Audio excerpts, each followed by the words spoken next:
Азыр данный момент палчандарыбыз менен мантыгылуу үйрөнүп атабыз. Баары жакшы бизде. Биякта бир 15 балабыз. Ушундай.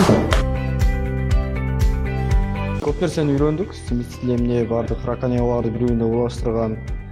Аябай жакшы баардыгын өздөштүрүп үйрөнүп калдык. Окуу аябай кызык.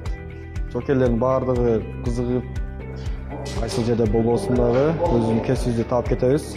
Сантехника жакшы окуу. Бул меники.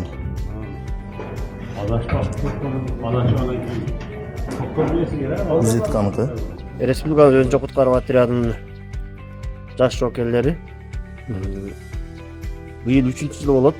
Атайын министрликтин протоколу менен жокерлердин өзүнүн аскерликте бекитилген программасына ысып биз жокерлерди атайын университеттер менен, училищалар менен договор түзүп 5 кесипке окутабыз.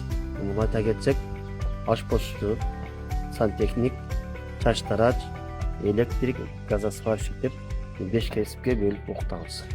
Булардын контрагын министерство, МЧС, Жагдайлар министрлиги төлөп берет жыл сайын.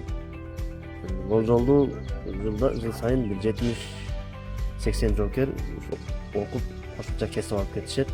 Андан тышкары 5-кесип биз жокерлер өзүнүн программасын 1 жылдын ичинде окуп бүткөндөн кийин атайын куткаруучу деген дагы сертификат менен чыгарабыз. Бул биздин сертификат менен Жагдайлар министрлигинин бардык куткаруучу кызматтарында кызмат өтөгөнгө аябай жакшы шарт түзөт.